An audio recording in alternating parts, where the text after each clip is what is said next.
Good morning. Your Saturday morning program and show. We're here. So we're going to be talking about. I'm actually back, even though I wasn't actually here. It was kind of like a time travel, a little bit of Back to the Future kind of deal with the last week's show that you guys saw. Hopefully you caught it. But actually, I'm going to be referring to the comments that were done on the last time's show that I was actually really here in this location, the little studio corner, if you will. And so we'll go ahead and run through those comments because there was definitely some stuff going on this month, and I thought about it and I said, I don't know if I can't do that to you guys. I can't miss another show for you. So we went ahead and made sure that show aired, even though it wasn't actually like our normal program. So anyway, we're back here. We're back with the normal program. I'm going to go ahead and read your comments from that show, and we're going to go ahead and roll through those. If your comment wasn't read, again, well, it should have been commented on there, or it got pulled. It does. Sometimes they do get pulled. So actually, I forgot we were cleaning stuff today. So this table's definitely got some ballastol. Okay, we got one here. The comment from the Bohemian Hunting Club. Great channel, by the way, out there. Those guys are really doing a really good job with their stuff and their content, and really got a good sense of humor. They say payphones and beepers. Good show. Yes, KSFWG. I consider myself so fortunate to have grown up when and where I did. I grew up in a small rural Kansas town of 1,800 people. I graduated high school in 1969.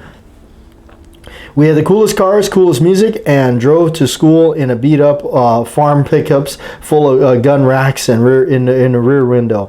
Those rifles, shotguns were loaded. We didn't lock the doors because we knew no one was going to bother them. It just didn't happen. How times have changed, and not entirely for the better. I will have to agree with you. The times have not changed for the better. And that's definitely good times. My dad used to talk about times like that.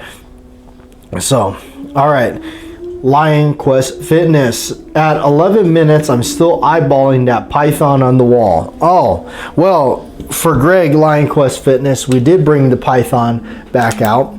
And actually for good reason, because we're going to talk about a little bit about the python. This is being the part of the 2020 edition python, but this is known as the when I heard this, they did this, the 2.5-inch barrel, known as what used to be known as the Snake Eyes gun. It's very revered, extremely expensive, beautiful, high polished stainless. You guys know I'm not much of a stainless steel person, but if I do go stainless, I kind of prefer the high polished look because it does just give it that pop. And who better to do it than the masters themselves, I believe, at Colt. All right. Mike says thank you and good stuff as always. We appreciate that, Mike. Sean, good morning to you. Thanks for showing your work on the grips. It's pretty cool that you can make your own slick looking high power on the wall as well. The grips have been a much time consuming, money draining pit that in the end ended up striking gold, because ultimately I did it for myself, just to be able to create something that I wanted. A lot of times there was grips out there that existed that it wasn't something I wanted. I'm a big fan of the aged ivory stuff, so that was where I was going with it. And then, of course, the money factor with grips is just, there's some grips out there that cost hundreds of dollars. I can't do that. I can't play in that game. I am just such a big stickler about grips and it being like, it just, keep the price down. That's why when I put mine up for sale once upon a time, I wasn't doing it to make a buck off of people. I was doing it to share the product with people. And then I figured, I'm going to price them at moderately priced. I felt that we're moderately priced, within that $25, $35 price range. All right, Leakish Bowel. I do appreciate the tip, Leakish, and that's awesome of you. That is really just amazing. Thanks for your work. Appreciate the help and content. You are very welcome, and I do appreciate that. The tip was awesome. Thank you. All right, Joe P. We're gonna have a swig of water in this case for my man Joe. All right. Wow, those grips really transformed that Colt. Makes me warm up a little to owning the stainless model someday. Yeah, you know, not a bad deal. I'm not, you know me, Joe. I'm not a big stainless fan. I don't own too many stainless firearms. I just don't. It's not my thing. I just, always just have preferred to polish blued steel. Just looks a lot nicer.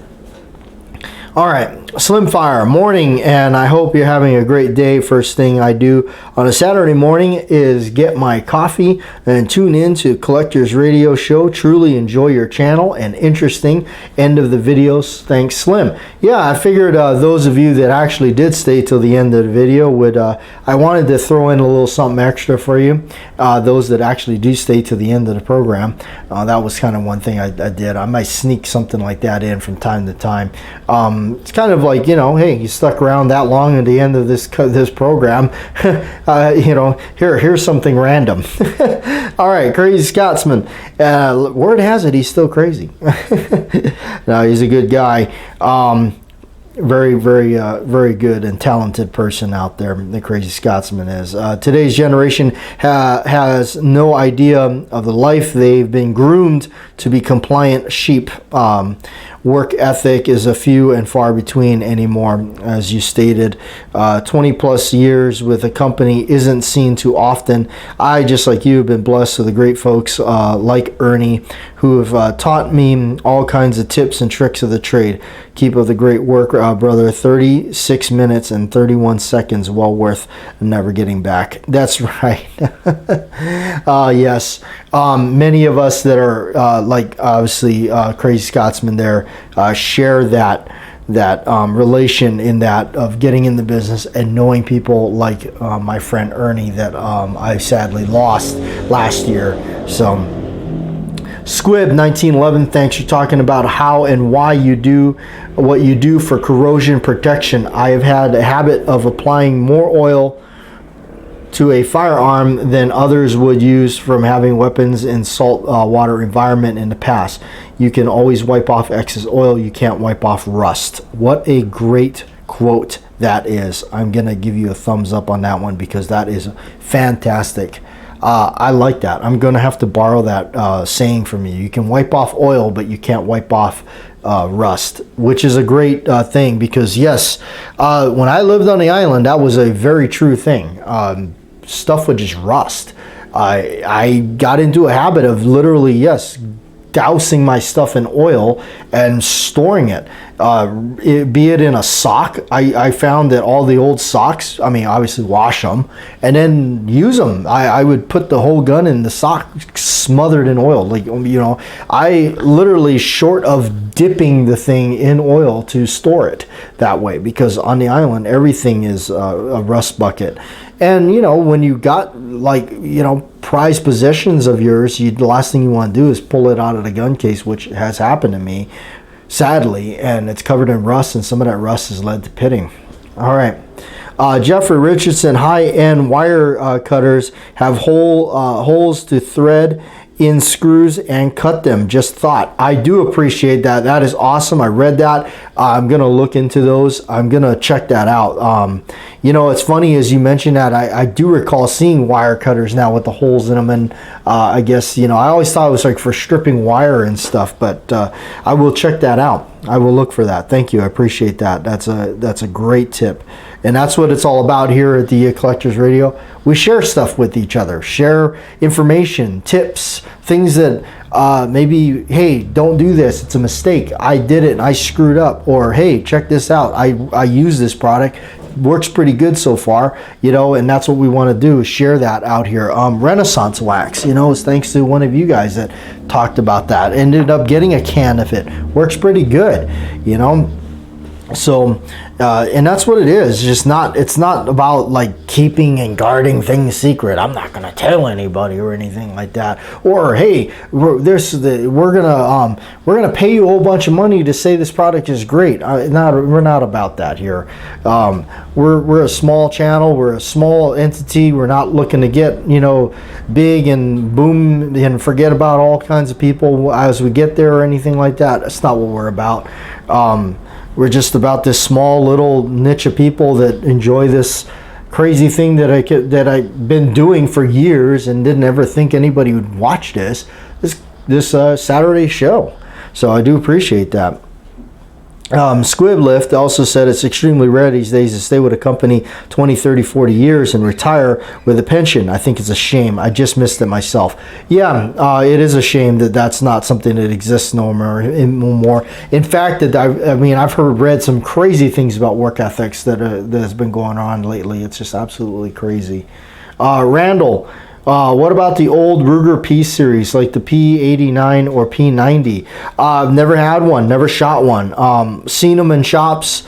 I've handled them. They, I guess they're cool. They're part of they're part of an old school like thing when auto loading pistols were kind of, everybody was trying their hand in them. That's what it kind of reminds me of.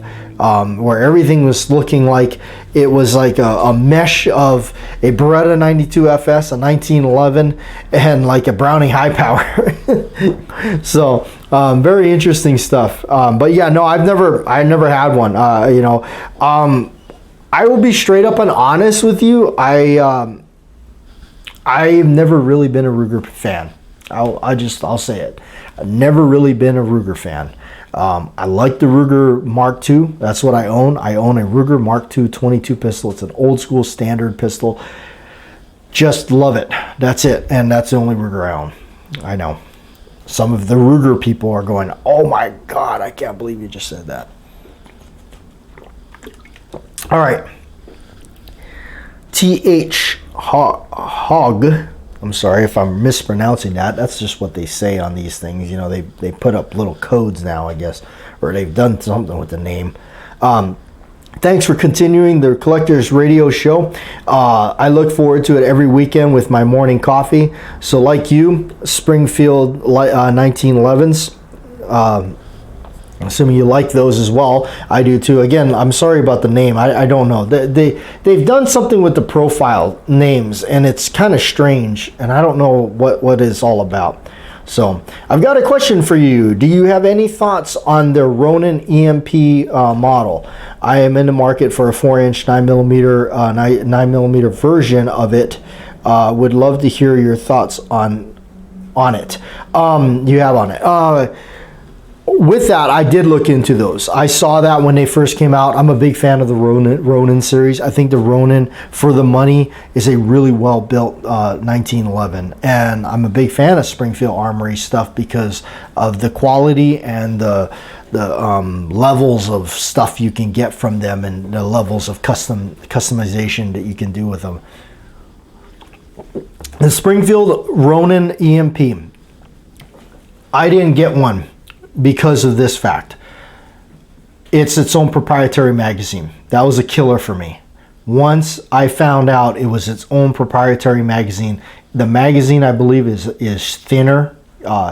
It's smaller. They took, because the normal 1911 magazine, in order to accommodate the 9mm, they put a spacer in the back. This EMP model removed the spacer, so therefore making the magazine going from this wide, over dramatic, and then bringing it down to this. I don't like anything that's a proprietary magazine like that, not especially when I have already the investment that I have into all of my Wilson Combat 1911 magazines that I have. And anybody that has bought one of those or looked into those, they're expensive. They really are. But that's your call. I feel, for me, they work, and they've always worked, and they've done a really good job. So I keep using them, and I keep purchasing that product and pretty much nothing else. And I don't get paid by them or anything. But that was what the killer was for me when I saw that. It was its own proprietary magazine that killed it for me. Other than that, minus that, I think it would be a great solid gun. So if the magazine thing is not an issue for you, run, don't walk at that, I would say it's a great choice. Like I said, I have the Ronin and it's fabulous. I'm almost even considering buying a second one just to have it. And what I like, my favorite Ronin package is the Commander variant aluminum frame or alloy frame or lightweight frame, whatever you want to call it, 9mm ramp barrel. All right. So we have one here. Siesta Time says, I have no understanding what you were talking about in the first 30 seconds.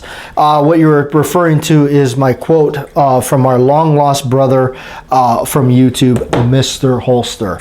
If you don't know who Mr. Holster is, his channel is still active and up, I believe, so you can go and check it out. But that's some of the stuff that we share. A lot of things that we kept going, little sayings that he used to do. Myself, you know, as part of this whole, you know, really cool family that we got going on, as well as the Crazy Scotsman that was very instrumental in orchestrating a lot of cool stuff that we did for Mr. Holster's end of his life, and, you know, keeping him alive. And we do things like that, saying things that he used to say, like to the sunny slopes of long ago. We do that, things like that, to just kind of keep him alive. That's why I do it. So a lot of people that are near and dear to us, you know, especially like Mr. Holster. My opinion, Mr. Holster, for a program like what I'm doing here, Mr. Holster is the king of doing this. Absolutely. Very engaging with you folks and everybody that was watching and listening. Very personable person. He was the king of it. I've always like felt like, you know, you see some of these people that do like, you know, and that's another reason I kind of just stuck with doing this, is because, man, I tell you, I don't want to make videos that sound like Mr. Barnett's math class. And those of you probably know what I'm talking about, where it's just like, it just Mr. Barnett's math class. I always say, and I used to, my math teacher in the grade school was Mr. Barnett, and it was just that over here you'll see that 1 plus this equals A, and A is equal or later than greater than this. Now open up your pages to page 375. And it's like, who makes videos like this? Like, oh my gosh, give me a cup of coffee too while you're at it if I'm going to continue watching this. But no, Mr. Holster was the best at it. So anyway, to the sunny slopes as he went, to better days. All right, we're going to talk about something before we end the show. The Python. I know I've had people message me. I got the news. I about jumped through to the roof. Yes, Colt did do the Royal Blued Python, and it's back. Okay. I spoke on it before, and I've said it. And what did I tell you? I said this. You know what? Here's the deal on this. Here's where I stand on this, and I will clarify this, my gloating, if you will, about this. I'm a collector. Wouldn't be here, you know, doing the show if I wasn't. I'm a collector, but I'm a collector only to the extent of where my wallet can take me. I'm a working stiff, just like anybody else. I am a 9-to-5er, like the vast majority of us. I am a working stiff, just like you. Yeah, just like your neighbor. I was not blessed or given a shoebox full of money to just here. So I am a big, I'm a huge, like it. I get really upset when I see people. I'll give you an example. Like a guy that starts up his FFL business or whatever, makes his collection by going around and pretty much outright, blatantly, bold-faced, ripping people off, stealing their stuff from out from under them, going to yard sales, talking to little old ladies, scooping up their 22 revolvers out of them for $175 when they're worth, you know, hundreds and hundreds of dollars, that kind of deal, then turns around and sells it to somebody else for 1,000,000 times percentage to profit, that kind of stuff. That's what I hate about it. These guys that were hoarding these pythons, and they were hoarding them and like trying to sell them to people for enough money so they can put a down payment on a house or something. That's what I despise. That's what I don't like. I've always said this too. Even though, yes, I'm a Smith & Wesson guy all the way. I love Smiths. I do prefer the Smiths over the Colts. But there is something mystic about the Python. Well, it used to be. All right. And I know this is one of those things where, and you know what? Other people have touched on this and other people have said this. It is a very rare situation where I must say, the new is better than the old. I'm going to say that. Yes, I'm going to say that. I think, in my opinion, these new pythons are better than the old ones. I had the old ones. I don't feel this is fragile. I felt the older ones were fragile. I really did. I feel like that I could take that baby out there, run 357 Magnum if I wish to do so, and I'm not going to wear it out. I mean, it's going to take an awful lot. It can handle a steady diet of them. The older ones, not so much. I know. Oh, everybody's in uproar. I feel like a lot of things too with the uproar about these pythons that were coming out. A lot of it was just anything. Collectors, these people were so upset because it's going to kill the market, and it did. It killed the market. It absolutely did. I believe that. You can't sit there and tell me that prior to these coming out, a loose used python, regardless of, when I'm talking about the 4 or the 6-inch barrel, whatever, how much were they, right? What were they? They were creeping up to $4,000, $4,000. They were creeping up to that. Now, look, you can right now go on the Gunbroker, look at the auctions, and actually purchase one of these older blued ones, if you will, if you want that, if that's what you want. You can get it for a couple grand. Prior to 2022 or 2020, when these came out, you couldn't do that. Once these came out, yes, that's what happened. Personally, if you were to set the two next to each other, you would say, hey JW, you got this vintage 1978 6-inch, or you got this new 6-inch. Which one do you want? I want that new one, because you know why? It's the same gun. It's the same gun. It's the same craftsmanship, the same everything. The hammer is a little bit different on the contour. It's slightly different. The action is, I think, better. The trigger, it doesn't stack on you. Okay. It doesn't stack. It breaks a little bit better from the back. I think they did do some mechanical changes in there, but I think it's a lot more solid. They add a little bit more metal up here, so it's more durable. Other than that, this is the same gun. This is the same gun. Look at this one. This is the 2.5. This was known as the Snake Eyes pistol, revolver. I know, pistol. Oh my God, he said pistol for a revolver. This was the Snake Eyes revolver. How much were these? How much were these things? They're ridiculously, expensive. Look, I picked this up for $1,400. Put the ivory grips on it myself. There it is. There's my Snake Eye gun for a fraction of the money. Okay, so, and I said this. That if they ever made the blued one, if they ever went back and remade the blued one, that would be the final nail in the coffin. And they did it. I knew they had to do it. So, it's amazing. It's amazing that they did it. That Colt is doing it right. Colt didn't half-ass this project. They did not. They did it right, and they're continuing to do it right. And I really think, and this is definitely they got a dog in this one. They're putting a hurt on Old Smith. They really are, because Old Smith, they screwed up in a couple of things. They really did. They screwed up in a couple of things, and I don't understand why they didn't recognize that, why they didn't rectify that. They really should. One of the things is that big ugly hole that they put on the side of the receiver, which can be modified and cleaned up and removed and all that. You can do it, but you know, for me, was it ever a deal breaker? Really? No. I've had them. It didn't really deal breaker for me. It wasn't as crazed about it as some people were. So I still wouldn't mind owning one of the newer 29s that they got out. So I still wouldn't mind owning one of those, just because I think it's a pretty strong gun. So, but anyway, yes, that new blued Python is out. Here's what I would say about it. Give it some time. Give it some time. Let the market kind of settle down.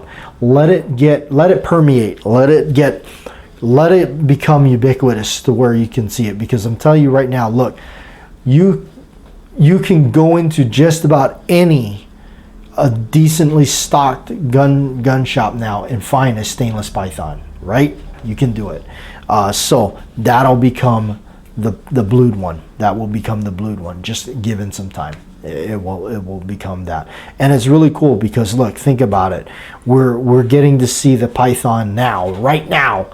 During the taping of this program and everything, we're getting to see the Python back on as a standard catalog item. Isn't that so cool that they're doing that? I think it is. I think it's awesome. So anyway, I would say this, let it kind of get saturated around, and so it gets kind of, you know, heavy. The presence is heavy. Let it get there, and the prices will be, you know, where they're supposed to be. MSRP on the thing, by the way, is $15.99. There it is for the blued Python. So I'm excited for it. Hope you are too. Thanks for tuning in and sticking around with the program. I will see you next week.